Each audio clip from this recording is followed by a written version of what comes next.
Hi, and welcome to episode 6 of this series where I am explaining why anxiety and depression are not the problem we should be focusing on, yet they are the symptom to the problem. And in the last few videos, I've been explaining why that is. And if you haven't watched them, I'll put the link below this video so you can go and catch up with them. And then this one will make more sense to you. So in this video, I want to talk about the role that our thoughts play in all of this. So I'm a cognitive behavioural psychotherapist, and cognitive behavioural psychotherapy helps people to break out of negative thinking patterns and negative behaviour patterns, because there's a lot of research that proves that the way we think controls the way we feel, and the way we feel controls the way we behave. So when people come for support and they come to a therapist, it's very often to do with the way that they feel, but actually it's their thoughts and their behaviours that are contributing to that. So what we want to do is identify the negative thinking patterns and behaviour patterns and help them to break out of them cycles so they can improve the way that they feel. But as I've explained in these videos, again, the negative thoughts are not the problem. They are a symptom to the problem. So we want to be looking at the problem as well as helping people to break out of them unhelpful cycles.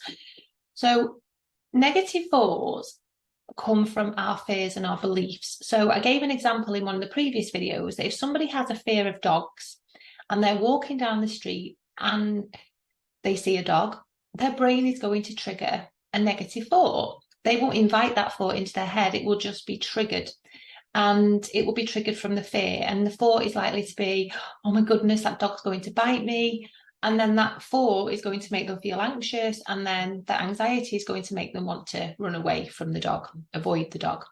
Whereas if somebody doesn't have a fear of dogs, and they've had nothing but positive experiences with dogs, and they see a dog, then they are going to have a very different thought, such as, oh, that dog is so cute, I want to go and stroke it.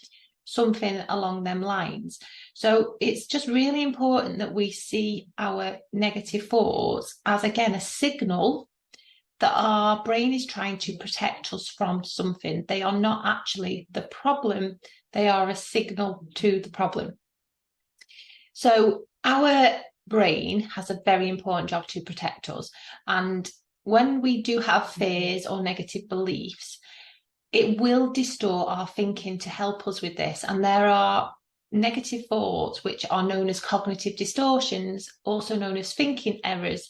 And there are some very common thinking errors. So I'll give you a couple of examples. So one of the thinking errors that's quite common with a lot of people I work with is a mental filter. Now, a mental filter is when our brain will filter out the positive aspects in a situation, and it will focus on just the negative parts of the situation. And it does this to try and protect us. So I'll give you an example. Let's say, for example, that you are delivering a presentation and there's 100 people in the room, okay?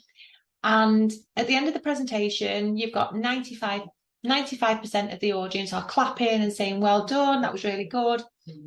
But there's 5 people in the room that don't seem very impressed, okay?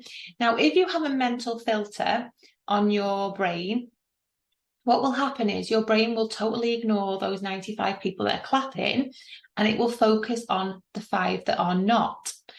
Now, the reason it will do this is because there must be a fear there, and it could be, I don't know, a fear of criticism, a fear of letting people down. So what will happen is your brain will focus on them 5 people because those 5 people are the risk to you, okay? The 95 people that are clapping are not a risk to you because they're happy with your performance, but the 5 that aren't are the risk. They're the ones that could come and criticize you, or, you know, put a complaint in about you, whatever it might be. So you can understand why your brain does this, because, like I say, it has a job to protect you. But what actually happens is then that person would leave the presentation feeling like they did a really terrible job, when actually to have 95 people in an audience happy, that's really successful. But these thinking errors keep us feeling bad because our brain genuinely filters out the good. It genuinely does do this. And you might be able to relate to that example that I've just given. Another example could be, I don't know, you're in work and you've got a to-do list of 10 items and you get them all done. 9 of them go really well, but one of them you really struggle with and doesn't go as well as you planned. But you go home from work that night and all you can think about is that one that you didn't do well, and your brain has filtered out the 9 that you did well. So that's the mental filter. And it's like I say, it's a thinking error because our brain distorts our thinking to try and protect us from things. So our thoughts are so important, but again, they are just a signal to the problem, because that negative thought, that mental filter, is your brain kind of trying to protect you because there's a fear of, it could be a fear of criticism, but there's definitely a fear there that your brain is trying to protect you from. Another thinking error, which is quite common, is mind reading. So mind reading is when our brain tries to predict the future. It kind of tells us that something's going to happen before it's even happened yet. Or it could be that you're having thoughts that other people are thinking certain things about you. So you'll have thoughts that, they don't like me, they think I'm really bad at my job. And that would be classed as mind reading, because your mind is going into the minds of other people and telling you what they're thinking about you. And actually, we don't know what other people are thinking, but our brain tells us that we do. And it's doing it again to protect us, because that could be because somebody's got a fear of not being liked. So your mind will tell you, they don't like you, they think you're really bad at your job. So then you'll get quite anxious. And then what you'll do is put a behavior in place to try and get them to like you, for example. So you might be a people pleaser as a result of it. And the predicting the future part of mind reading is when you predict that something in the future is going to happen before it's even happened. So you might predict you're going to fail a test before you've even taken it.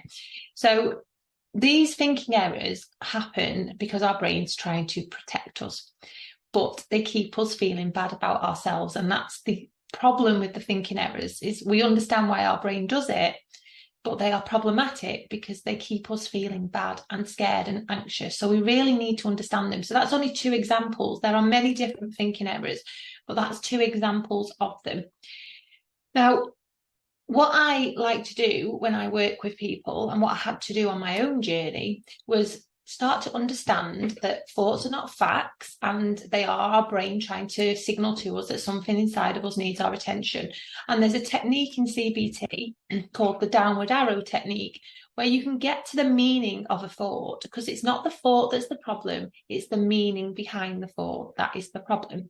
So how you do it is you just kind of write down the thought that you're having, and then you ask yourself, if that was true, what would that mean? Okay, so let me give you an example. Let's say you are having thoughts that other people are talking about you behind your back, okay? So you write that thought down, and then you ask yourself, if this is true and other people are talking about me behind my back, what would that mean? So you might say, well, it would mean that I'm doing something to annoy them, okay? So then you ask yourself again, so if I'm doing something to annoy them, what would that mean? And you just kind of keep asking yourself that same question until you kind of get to a belief behind it or a fear behind it. So it could be, well, if I'm annoying them, what would that mean? It would mean that people won't want to spend time with me. So if people don't want to spend time with me, what would that mean? Well, it would mean there's something wrong with me. So if there's something wrong with me, what would that mean? Well, it would mean I'm not good enough, for example. So there's like the belief or the fear behind it. It's a fear of not being good enough. So the thought about people talking about you behind your back is not the problem. It's the fact that you have a fear of not being good enough that is then triggering that thought. Okay. Hope this is making sense. So it's just understanding, like with the previous videos, that the negative thoughts, they play a huge part in this. And if you can relate to the other things I've spoken about in my previous videos, you are very likely having a lot of negative thoughts, because it's a big part of this. But it's understanding that it's the meaning behind the thoughts that is important for us to understand, because that really helps us to get to the root of the problem. And that is what we then need to work on. So in the next video, I am going to give you a bit of information about how CBT helps with all of this, and give you some tips on kind of how you can start to help yourself with this. But I really hope that has been helpful. If you want to keep updated on my upcoming videos, please do like and subscribe to my channel, and I'll see you in the next video.